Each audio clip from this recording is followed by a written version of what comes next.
नमस्कार। आज मैं फिर आपके सामने अपराध की एक और घटना लेकर आया हूं। आज की घटना है 24 जनवरी 2003 की। जिला लखनऊ, थाना है अलीगंज। अलीगंज में एक बहुत पुराना मोहल्ला है त्रिवेणी नगर। त्रिवेणी नगर से शाम को थाना अलीगंज पे कई फोन आ गए, कंट्रोल रूम में भी फोन आ गए कि यहां पर एक स्टेट बैंक ऑफ इंडिया के शाखा प्रबंधक यानी मैनेजर, ब्रांच मैनेजर रहते हैं, श्री जय बख्श सिंह, अभी अभी वो बैंक से लौट कर आए हैं। उन्होंने दरवाजा खोला तो उनकी पत्नी और एक छोटे बच्चे का कत्ल हो गया है। ये सुनकर थानाध्यक्ष, उनकी पूरी टीम वहां के लिए गई। बैंक के मैनेजर का मामला था। पूरी संवेदनशीलता के साथ पुलिस ने सबसे पहले वहां डॉग स्क्वाड बुलाया, फिंगरप्रिंट का स्क्वाड बुलाया, फॉरेंसिक्स की यूनिट बुलाई, फील्ड यूनिट बुलाई। अधिकारी सब मौके पर पहुंच गए। SP trans Gomti, CO Aliganj और थोड़ी देर बाद एसएसपी लखनऊ भी मौके पर गए। सभी लोगों ने घटनास्थल को अच्छे से देखा। डॉग स्क्वाड से भी कुछ बहुत पता नहीं लगा। डॉग स्क्वाड वहां से आया, बाहर सड़क पर फिर वो इधर उधर भटक गया। मैं बहुत बार बता चुका हूं पहले के एपिसोड्स में कि पेट्रोल और डीजल की महक उसको डिस्ट्रैक्ट करती है। जब वो ट्रेस कर रहा हो अपनी स्मेल को, अपने ऑब्जेक्ट की स्मेल को, तो उसको डिस्ट्रैक्ट करती है पेट्रोल और डीजल की महक। और इसी वजह से मुख्य मार्ग पर जहां पेट्रोल और डीजल की गाड़ियों का आना जाना होता है, वहां पर ये कभी सक्सेसफुल नहीं हो पाते। बहरहाल अगले दिन अखबारों में फ्रंट पेज पर छपा 25 जनवरी, 26 जनवरी, 27 जनवरी कि साहब दिन दहाड़े बैंक मैनेजर की पत्नी और बच्चे का कत्ल। पुलिस अब तक कुछ नहीं कर पाई।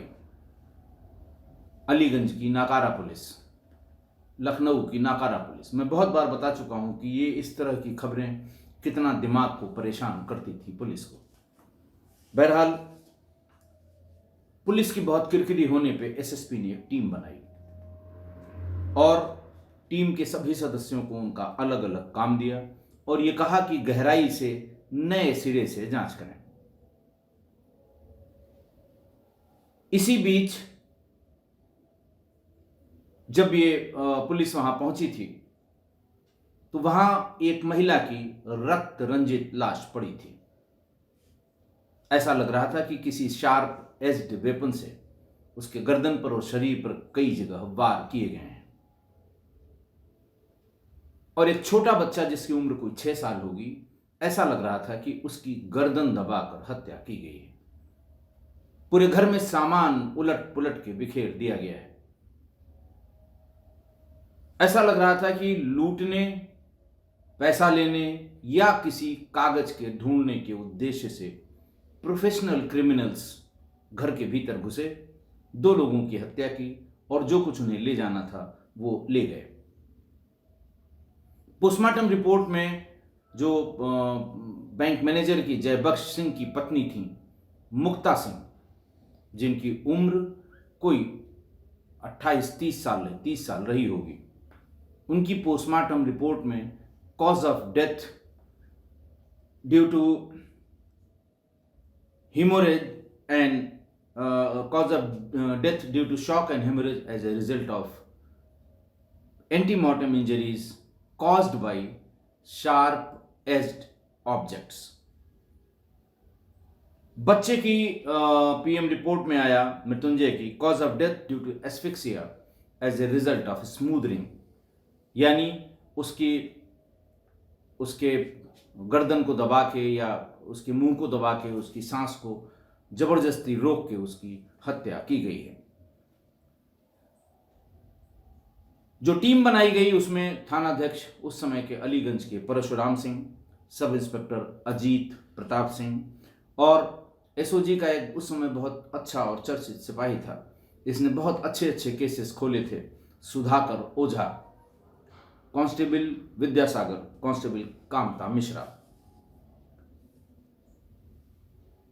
चूंकि यह कहा गया था कि नए सिरे से फिर से सीन ऑफ क्राइम विजिट करके इसके अनावरण का प्रयास किया जाए।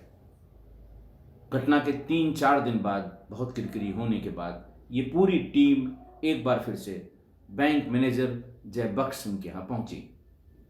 लेकिन दोनों बॉडीज का अंतिम संस्कार होने के बाद उनके घर में तमाम गेस्ट रिश्तेदार आ गए थे। घर की अच्छी तरह से सफाई हो गई थी, इसलिए वहां कुछ नहीं मिला। टीम सिर्फ इसलिए गई थी कि ये देखा जाए कि जो लोग जैसा सीन ऑफ क्राइम है, जैसा लग रहा है कि ये फोर्स्ड एंट्री थी कि फ्रेंडली एंट्री थी। उन्होंने एक बार फिर से उस कमरे की सारी सिटकिनी, दरवाजे पे लगने वाली कुंडियां, इन सब को चेक किया। लेकिन इन सब को चेक करने के बाद कहीं से भी फोर्स्ड एंट्री के कोई एविडेंस पूरी टीम को नहीं मिले। फिर सब लोग थाने पर आए। फॉरेंसिक और बाकी टीमें जो मौके पर गई थी उनको बुलाया गया। घटनास्थल की फोटोग्राफ्स और वीडियोस को बारीकी से देखा जाना शुरू किया गया। हालांकि घटना के बाद थानाध्यक्ष स्वयं भी मौके पर गए थे, लेकिन चूंकि काफी वरिष्ठ अधिकारी भी आए थे, शायद किसी की नज़र से कोई एविडेंस छूट गया हो, इसलिए फोटोग्राफ और वीडियोग्राफ को देखना शुरू किया गया। अचानक टीम के कुछ सदस्यों ने एक जगह फोटो को भी देखा और वीडियो चलवा के उसको भी रोक के देखा। जिस बेडरूम में मुक्ता और उसकी बेटे की लाश पड़ी थी, उसी में कोने एक छोटा सा मेज, छोटी सी, बहुत छोटी टेबल होती है, वो पड़ी हुई थी, जिस पे एक कप प्लेट और एक छोटी सी कटोरी में नमकीन रखी हुई थी। कई एंगल से फोटो और वीडियो देखने के बाद ये समझ में आया कि इसमें आधी कप चाय अभी भी मौजूद है, यानी घटना के तुरंत बाद जब पुलिस पहुंची थी, यानी कुल आधी कप चाय ही पी गई थी। और वीडियो से स्पष्ट हुआ कि नमकीन के 1, 2, 3 दाने भी मेज पर हैं। तो ऐसा लग रहा था कि उसी समय ये नमकीन भी जो भी आया होगा उसने खाया होगा, उसके दाने छिटक कर मेज पर आ गए हैं। फॉरेंसिक टीम जो आई थी उससे पूछा गया कि इस कप प्लेट के फिंगरप्रिंट्स लिफ्ट किए गए हैं या नहीं। फॉरेंसिक्स वालों ने बताया कि हाँ, इसके फिंगरप्रिंट्स लिफ्ट किए गए हैं, लेकिन हमारे पास मौके से जो मृतका के फिंगरप्रिंट्स मिले हैं ये उनसे मैच नहीं करते हैं, क्योंकि ये संदेह उस समय हुआ था कि हो सकता है मृतका ने अपने लिए एक कप चाय बनाई हो और शायद वही कप यहाँ छूट गया हो, आधी चाय छूट गई हो कि इस बीच वो बदमाश आ गए हों। इसलिए हमने पहले ही मैच करा लिया। मृतका के जो हमारे पास फिंगरप्रिंट्स हैं वो और चाय की कप पर बने हुए फिंगरप्रिंट्स मैच नहीं कर रहे हैं। टीम ने बैठ के इसको जब एनालाइज किया तो ये तय हो गया कि ये फ्रेंडली एंट्री थी, ये फोर्स्ड एंट्री नहीं थी। दरवाजा किसी ने खोला होगा, बदमाश आए होंगे, लेकिन चूंकि वो जानने वाले थे इसलिए उन्हें बिठा के उन्हें चाय भी पिलाई गई। और इसी बीच में या तो उसी व्यक्ति ने या फिर बाहर से आए बदमाशों ने ये दोनों कत्ल कर दिए। इस बीच में जयबख्श के बारे में और भी जानकारियां इकट्ठा की गई। ब्रांच मैनेजर श्री जयबख्श सिंह के बारे में कि क्या कारण हो सकते हैं, क्योंकि बिना मोटिव के कोई क्राइम नहीं होता। अचानक हुआ क्राइम भी क्रिमिनल का कोई मोटिव बाद में निकलता है, चाहे उसकी सनक ही सही हो, और सनक के पीछे भी कोई न कोई कारण जरूर होता है। तो यह पता लगा कि जयबख्श सिंह की 20 साल पहले शादी हुई थी। जिससे शादी हुई थी उसका नाम था शिव कुमारी। शादी के 10 साल बाद तक जब उन्हें कोई संतान पैदा नहीं हुई तो शिव कुमारी ने इसी बीच में अपने एक भतीजे आनंद सिंह को गोद ले लिया और वो उसी मकान में रहने लगा जिस मकान में जयबख्श सिंह और शिव कुमारी रहा करते थे। परिवार वालों ने कहा कि साहब ये गोद लिया हुआ लड़का है, दूसरे के खानदान का है, इससे हमारे खानदान का चिराग नहीं जलेगा। इसलिए सब लोगों ने मिलकर जयबख्श सिंह की दूसरी शादी करा दी। उनकी दूसरी पत्नी का नाम मुक्ता सिंह था। शादी के 4-5 वर्षों बाद उन्हें एक बेटा हुआ जिसका नाम मृत्युंजय सिंह रखा गया। घटना के समय उसकी उम्र 6 वर्ष थी। आनंद की उम्र इस समय लगभग 24-25 साल हो गई थी घटना के समय।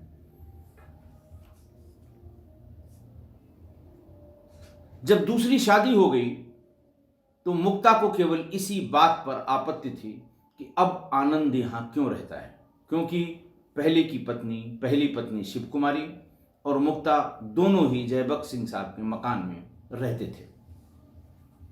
मुक्ता के इस आपत्ति के बाद कि वो इस मकान में क्यों रहता है, शिव कुमारी ने उसे एक मकान किराए पर ले लिया वहीं पास में, और उसका किराया शिव कुमारी खुद देने लगी। मुक्ता के आने के बाद शिव कुमारी ने अपने पति पर ज्यादा अधिकार दिखाना या ज्यादा हावी होना शुरू कर दिया। उसकी कोशिश ये रहती थी कि किसी तरह जयबख्श अपनी तनख्वाह का बड़ा हिस्सा हमको दे दिया करें। अगर वो ऐसा नहीं करते थे तो किसी न किसी बहाने काफी पैसा जयबख्श से वो ले लिया करती थी और ये कोशिश करती थी कि जयबख्श किसी भी कीमत पर उसको मुक्ता को पैसा न दिया करें। इसीलिए मुक्ता अपने मायके वालों से पैसा लेकर अपने रोजमर्रा के खर्चे और अपनी जरूरतें पूरा करती थी। कश्मकश जो हो रही होगी उसको आप ध्यान कर सकते हैं, उसको आप विजुअलाइज कर सकते हैं। 2 पत्नियां, बड़ी वाली ने या पहली वाली ने एक बच्चा गोद ले लिया, घर वालों ने दूसरी शादी कर दी, उसके एक बच्चा हो गया, यानी जयबख्श सिंह का एक वारिस मिल गया।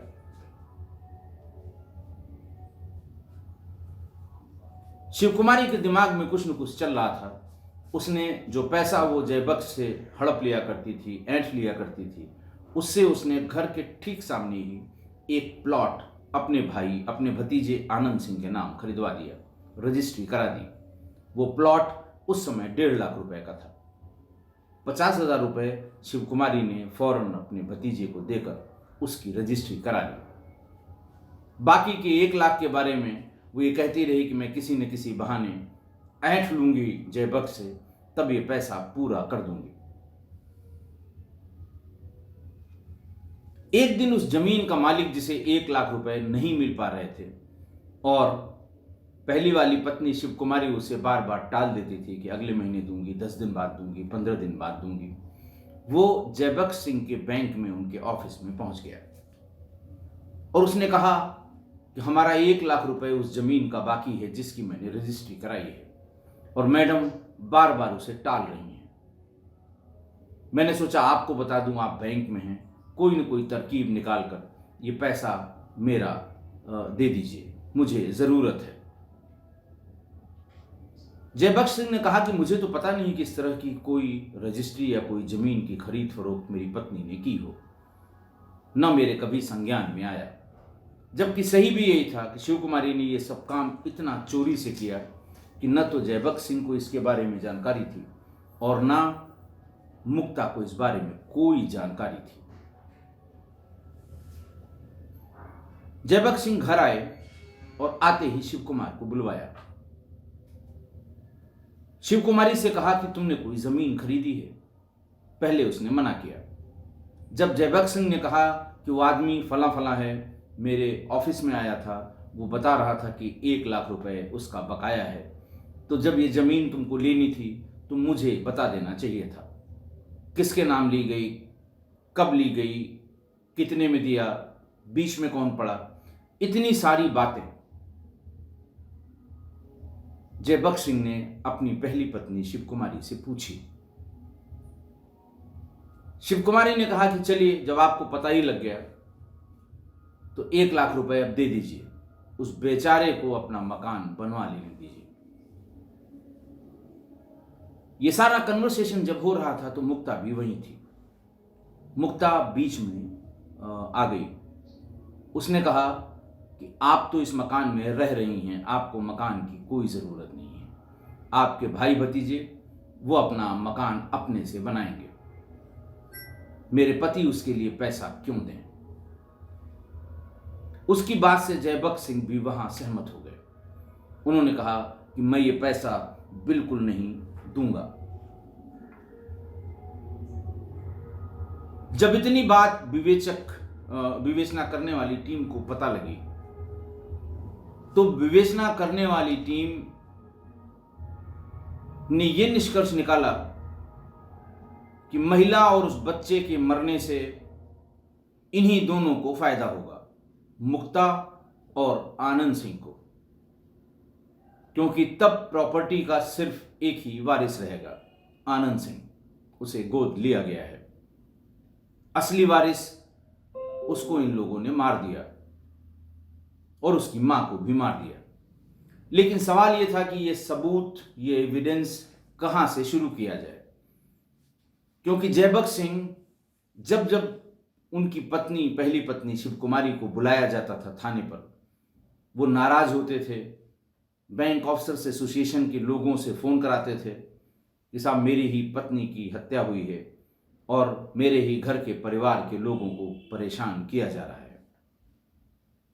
इसलिए पुलिस इस उधेड़बुन में थी कि कहां से शुरू करें, मुझे कुछ चीज़ें मिलनी चाहिए। फिर पुलिस ने फॉरेंसिक्स वालों को बुलवाया। उन्होंने कहा कि मैं इन दोनों को थाने पर बुलवाऊंगा, आनंद को भी और शिव कुमारी को भी। हम लोग बातचीत करेंगे। इसी बीच में चाय के लिए कप में इनकी चाय लाई जाएगी। बस ये बता दीजिए कि कैसा सरफेस हो कप का, ताकि इनके फिंगरप्रिंट्स मिल जाएं। और आप यहां बैठ के देखिए कि उन्होंने कहां कहां उस कप को छुआ है, ताकि आपको साफ साफ फिंगरप्रिंट लिफ्ट करने को मिल जाए।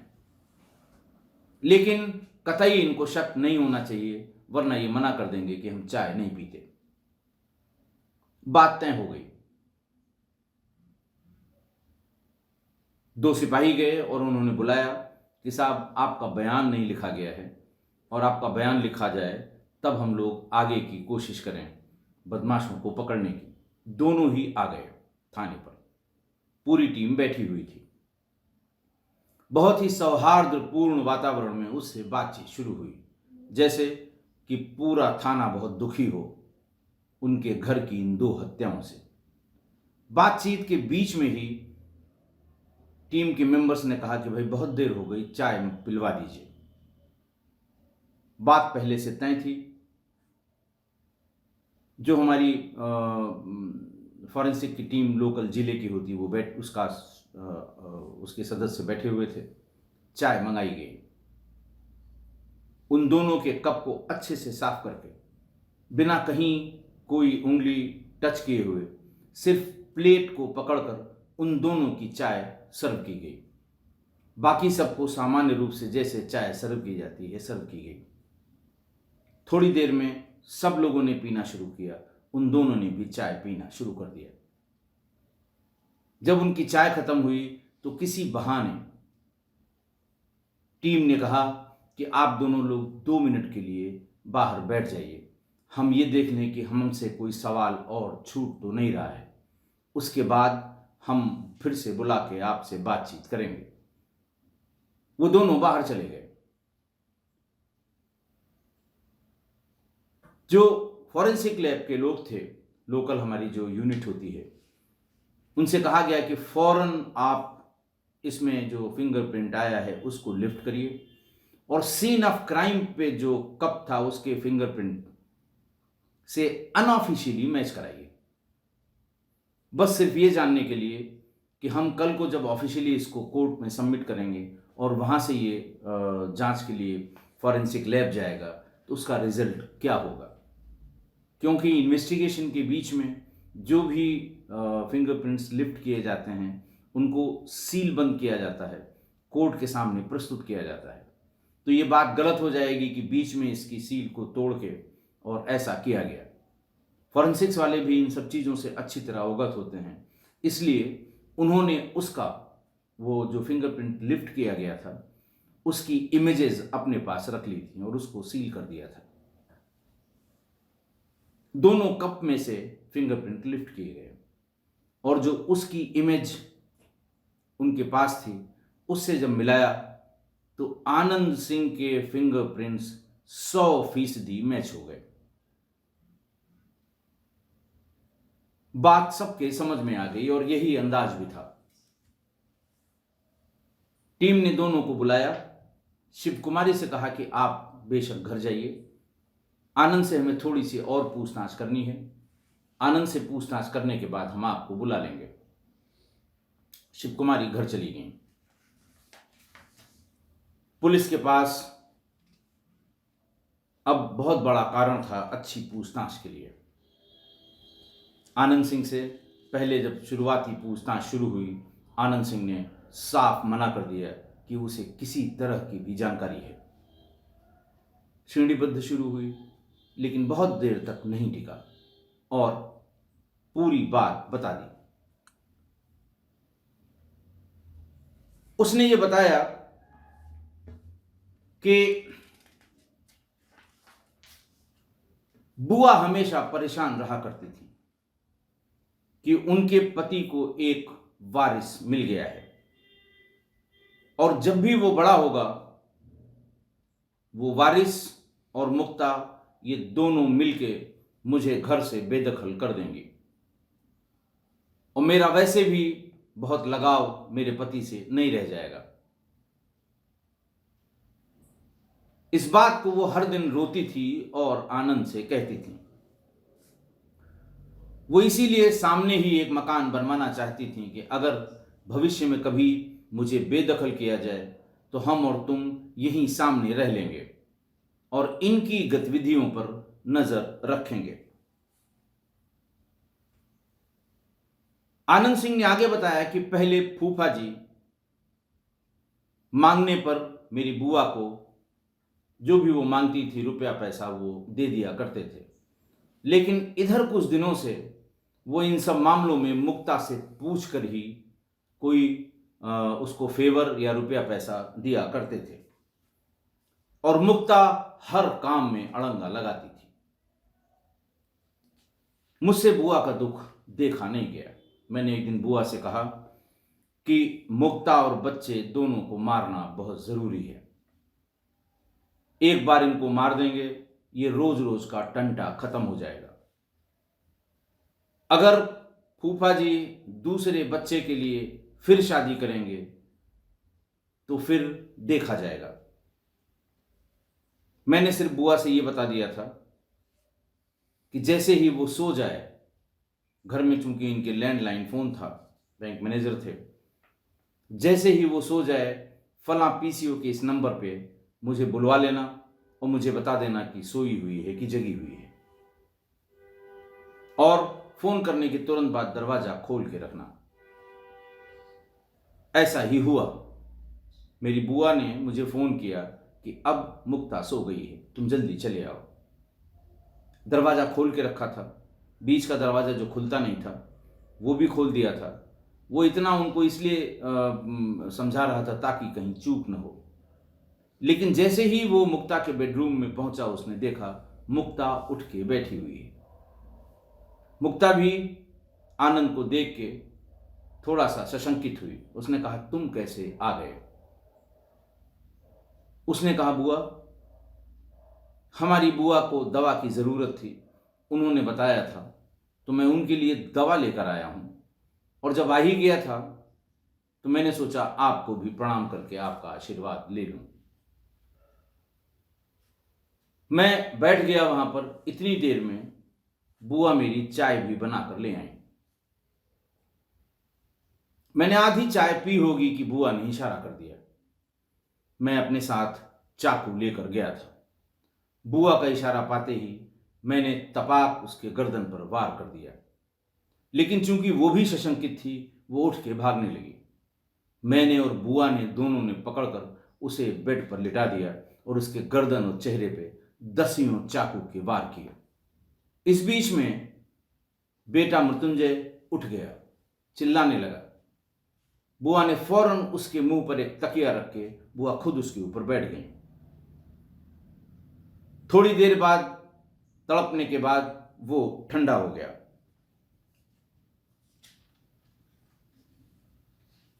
इतनी बात बताते ही पुलिस फौरन शिव कुमारी को उसके घर से बुलाकर ले आई और तब उससे कहा, अब तुम बताओ।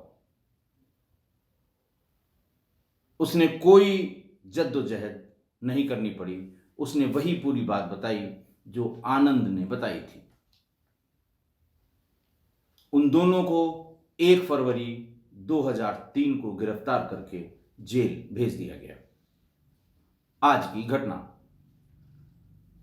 आज की घटना में पहली पत्नी शिव कुमारी को यह भय बना हुआ था कि उसके पति की दूसरी शादी के बाद और एक लड़का और होने के बाद उसकी अहमियत धीरे धीरे खत्म हो रही है और एक दिन उसे हर हाल में इस घर से बेदखल कर दिया जाएगा। उधर मुक्ता को भय था कि ये आनंद को गोद ले चुकी है, पेपर्स उसी के पास है, कल को वो हमारे बेटे मृत्युंजय के हिस्से का आधा क्लेम करेगी।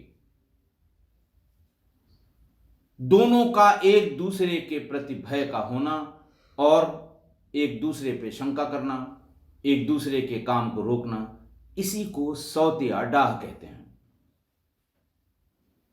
सौतन का डाह,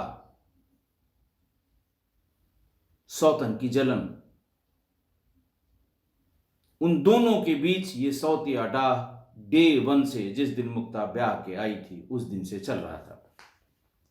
इसीलिए इस पूरे प्रकरण में सबसे ज्यादा गलती जय बख्श सिंह की है। जब उनको वारिस मिल गया तो उन्हें वसीयत के माध्यम से या तमाम लीगल डॉक्यूमेंट हलफनामे के माध्यम से दोनों का हिस्सा डिमार्केट कर देना चाहिए था, क्लियर कर देना चाहिए था, ताकि दोनों में से किसी को किसी पर कभी कोई शक न रहे। और अच्छा होता कि वो दोनों पत्नियों का हिस्सा अलग अलग कर देते, चाहे उन्हें नया मकान बनवा के देना पड़ता। उन दोनों के बीच दूरी का होना बहुत जरूरी था। एक ही मकान में रह के शिव कुमारी ये षड्यंत्र करती रही कि कैसे इसके वारिस को खत्म किया जाए और आनंद को उसका हिस्सा मिल जाए, क्योंकि जिस संपत्ति की वो 10 साल तक वारिस रही, मलकिन रही, और उसका भतीजा उसका वारिस हो गया, तो जब नया क्लेमेंट आ गया उस संपत्ति का, तो ये होना ही था। मेरे एक्सपीरियंस के हिसाब से जब जब ये स्थिति उत्पन्न होती है, 50% केसेस में या तो ये दोनों मारे जाते हैं जो नए वाले वारिसान हैं, या वो दोनों मारे जाते हैं जो पुराने वारिसान हैं। 50% केसेस में। इसलिए जब भी आपकी जायदाद के एक पुराना और एक नया वारिस हो जाए, चाहे जितने सौहार्दपूर्ण वातावरण में आप रखें, लेकिन उनको दूर दूर रखना ही समझदारी है। साथ रहेंगे तो वही होगा जो आज आनंद ने मुक्ता और मृत्युंजय के साथ किया है। आशा है आप मेरी इस बात से सहमत होंगे। आज के लिए बस इतना ही। बहुत बहुत धन्यवाद।